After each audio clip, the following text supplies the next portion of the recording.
soy Gemma y este es mi canal Idioma Música.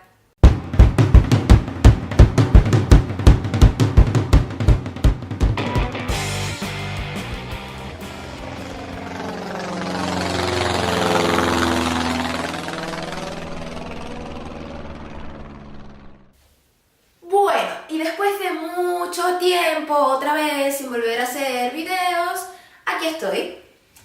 La verdad es que sé que dejo pasar mucho tiempo entre video y video, pero es que últimamente he tenido poco tiempo para dedicarle al canal. Entonces había pensado una manera diferente de hacer videos que no me tomase tanto tiempo. Yo en lo que más me tardo cada vez que hago un video es en la edición, porque intento que el video quede corto y además de eso también intento ser muy detallista o muy perfeccionista a la hora de explicar. O sea, intento que no sea... Perdón, es mi gato. Intento que los videos no sean cortados por este tipo de cosas, porque tengo dos gatos que son un poco traviesos, me mueven la cámara, porque bueno, a veces me equivoco, a veces pronuncio mal o me equivoco en algunas palabras. Entonces intento borrar, ¿no? Eliminar de los videos todo ese tipo de interrupciones que creo que ensucian el video y a la vez hacen como molesta, molesto el video, lo hacen como pesado o aburrido, no sé. Pero claro, si en una de las cosas en las que más me tardo es en la edición y por ello no subo tantos videos como me gustaría, he decidido, bueno, aparte de todo lo que había dicho anteriormente, en los videos anteriores que intentaba cambiar, bueno, el contenido y que fuese más interactivo y todo esto, lo que haré a partir de ahora será no editarlos, o no editarlos tanto, ¿vale? Quizás no ser tan meticulosa a la hora de que solo aparezca la información, la información o la teoría que quiero explicar. Y entonces, bueno, pues a partir de este video, que es el número 13, si no me equivoco ya, comenzaré, bueno, a hacer videos un poco más rápidos a la hora de edición. Y por ello también habrán más videos quizás un poco más seguidos que hasta ahora, porque el último video que subí fue hace 2 meses ya. En los comentarios me han dejado varias sugerencias de lo que quieren que explique y alguna sugerencia de unas cosas bastante nuevas para mí que no sabría exactamente cómo hacer o si tendrían éxito o si les gustaría. Bueno, una de las tantas ha sido contenido con respecto a animales, con respecto a los meses, a los días. Otra persona me pedía que explicase la diferencia entre cuando se dice en o cuando se dice a, para referirnos a un sitio. También, sobre todo, contenido teórico, pero hay una sugerencia de una chica que, perdón, otra vez. Una sugerencia de una chica que ahora no recuerdo exactamente cómo se llama, pero bueno, le doy muchas gracias por su sugerencia. Fue que por qué no hacía un blog, ¿vale? Un videoblog. Mi hermana, que les comenté hace bastante tiempo que tiene un canal también en YouTube, ella sí que lo hace. Y ella me estuvo explicando más o menos, porque ella ahora está en Argentina, me estuvo explicando más o menos cómo es el tema, ¿no? Porque yo la verdad, como siempre he dicho, este canal no lo creé pensando en nada y no tenía ni idea de cómo hacer un videoblog o a qué se refería, o bueno, para estas cosas soy un poco anticuada. Entonces, me pidieron este videoblog. Ya sé más o menos de qué va, cómo hacerlo. La chica me dijo que lo hiciera totalmente en catalán, me supongo que su idea también será ver un poco el día a día, ¿no? Las cosas, de aquí, cultura, tradiciones, arquitectura, me supongo yo, y escuchar más catalán, que eso también ayuda bastante a la hora de aprender. Pero la verdad es que no sé qué tanta cabida o qué tanto éxito tendría para ustedes, qué tan interesante sería este tema. Y bueno, por eso quiero, antes de comenzar a explicar el léxico que explicaremos hoy, pues saber qué tan necesario lo encuentran ustedes o qué tan factible o no sé. Si les interesaría que hiciera este videoblog, déjenmelo en los comentarios, porque bueno, para ello crearé una cuenta de Facebook y de Instagram para poder ir colgando allí los vídeos y bueno, si les interesa y quieren que haga este videoblog, pues déjenmelo en los comentarios y así sabré más o menos si, no sé, si puede estar interesante el tema. Por otra parte, lo que les quería explicar hoy es el tema de léxico sobre las cosas que podemos encontrar en casa. Entonces, como también dije que la edición era lo que más tiempo me llevaba, colocar subtítulos también me quita mucho tiempo. Porque como veis, ahora no, los primeros videos sí que lo hacía, pero ahora no llevo un guión. Entonces tengo que ir escuchando lo que dije e ir escribiéndolo y me quita bastante tiempo. Entonces eliminaré lo que había hecho hasta ahora en estos últimos videos de colocar subtítulos. Como digo, para hacer todo un poco más ágil y más rápida la edición y por ende más videos. Entonces, en este léxico de cosas que podemos encontrar en la casa, comenzaré a hablar en catalán, como he hecho hasta ahora, que considero que sí que es una herramienta importante, pero no llevará subtítulos. Hablaré del léxico de las habitaciones de casa, ¿vale? De las estancias que podemos encontrar en una casa. Perdón por el ruido, es la persiana del piso de al lado. Y también sobre los utensilios, muebles, electrodomésticos que podemos encontrar en casa. Entonces, comencemos. Primer de tot, el que trobem quan arribem a qualsevol llar, a qualsevol casa, és la porta. Vale? Llavors, tenim la porta, quan entrem, normalment els pisos aquí, no sé si a tota Europa, no sé si a tota Espanya, no sé, jo parlo d'aquí, de que el lloc on ara visc i el lloc que coneix,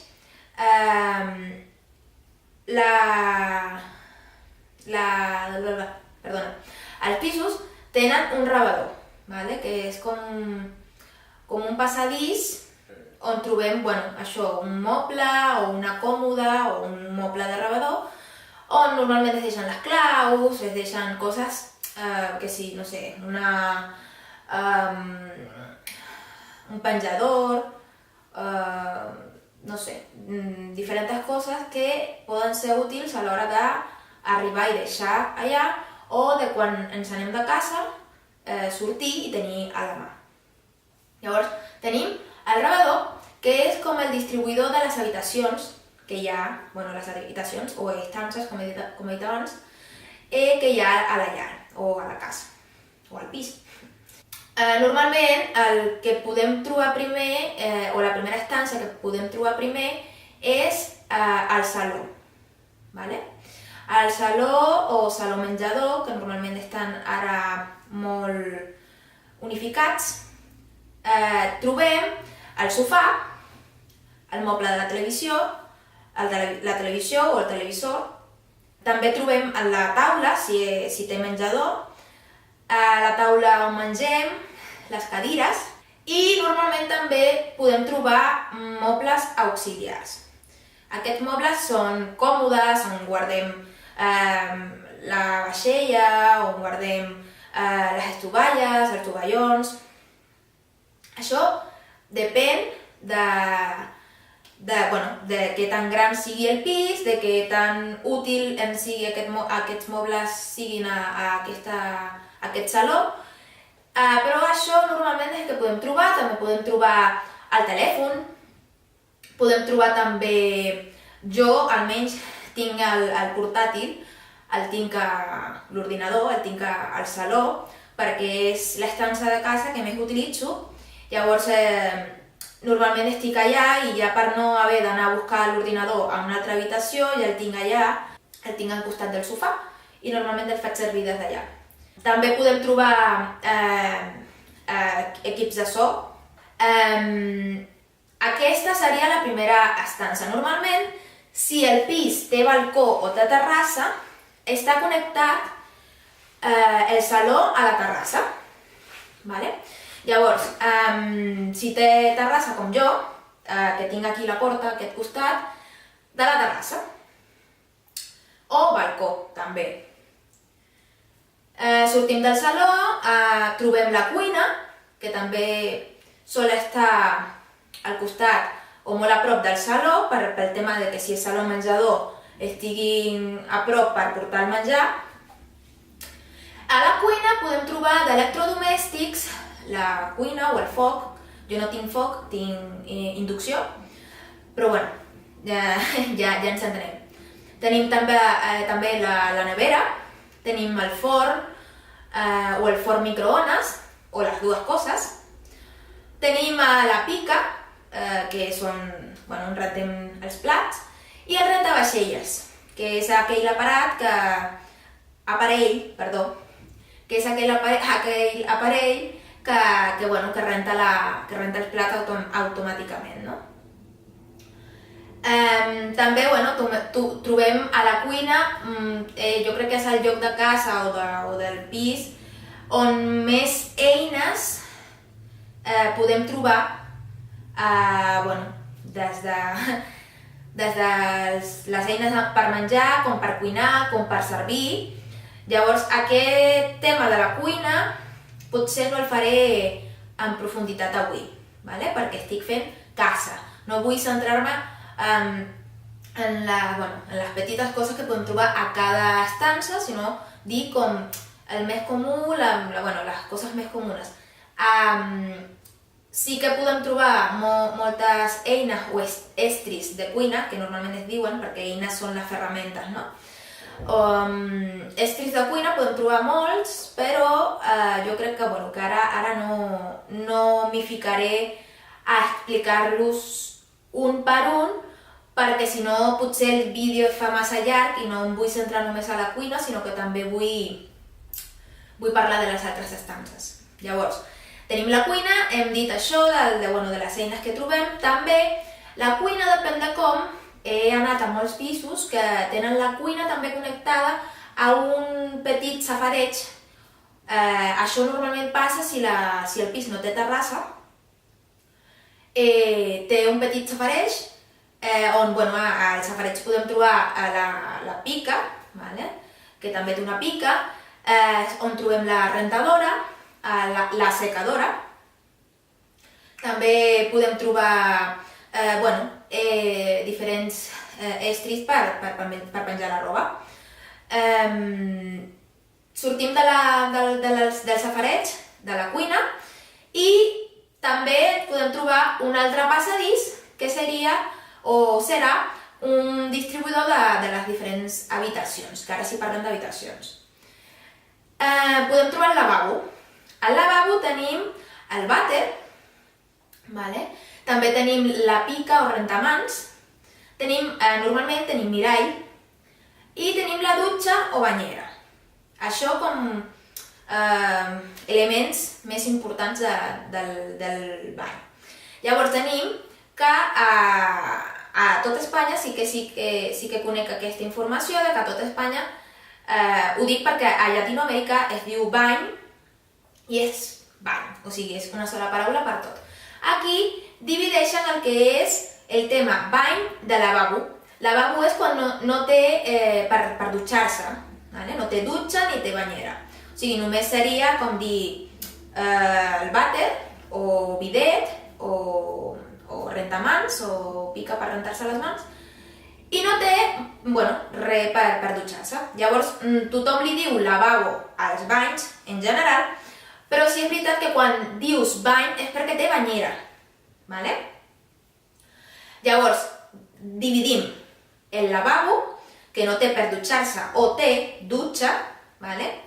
I el bany, que normalment té banyera. Això és el que jo sé com per diferenciar-lo, ¿vale? O el que he après jo estant aquí per diferenciar-lo. No sé si exactament aquesta informació és 100% sincera, o sigui, perdó, 100% certa, però és la informació que jo tinc d'això, no?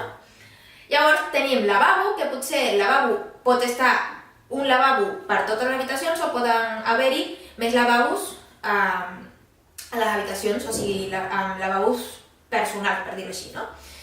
Llavors, tenim les habitacions, com bé he dit abans, a les habitacions trobem el llit, que el llit és on dormim, i tenim els coixins, que és on reposem el cap.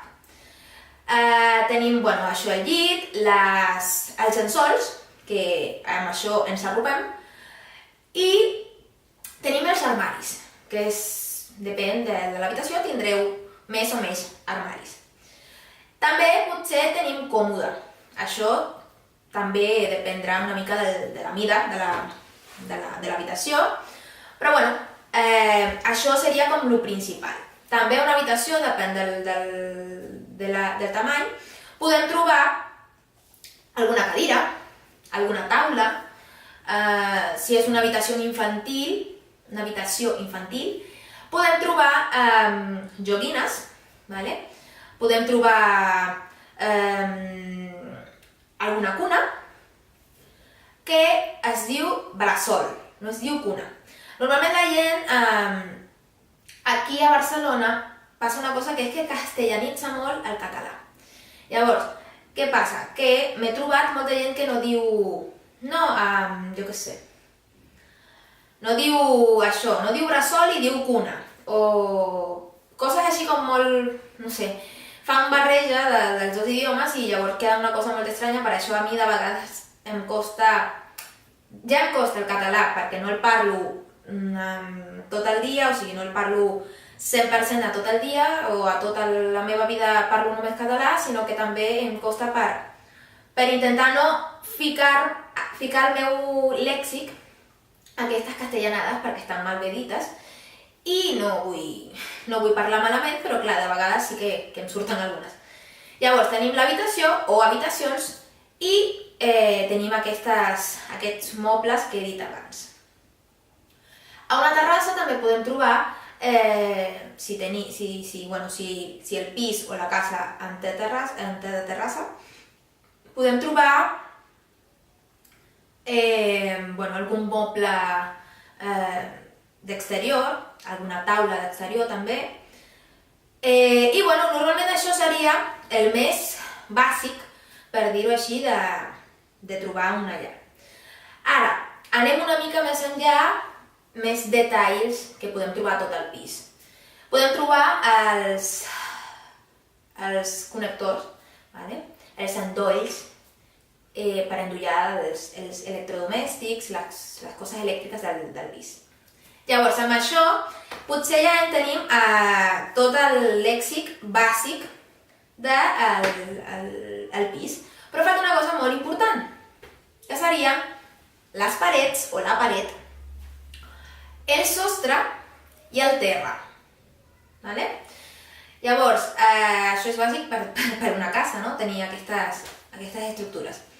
I també tenim una cosa que està per fora, que no me'n recordava, que no havia dit, que és la taulada, que seria com el sostre per fora. I amb això acabem el lèxic de casa, el més bàsic. Com he dit, intentaré fer un altre vídeo on expliqui una mica més en detall els estris de cuina. Llavors, això és tot per avui. Espero que us hagi agradat el vídeo, espero que aquesta manera nova de fer els vídeos us agradi i que, no sé, potser enteneu una mica més o potser trobeu els vídeos una mica més, no sé, més amens, més, no sé, amb més caliu, com diuen aquí, que quiere decir como con més calorcito, o sí, más cercanos. I, com he dit abans, això és tot per avui, espero que us hagi agradat, doneu-lo molt m'agrada i ens veiem als propers vídeos. Adiós, en catalán, adeu, hasta la próxima.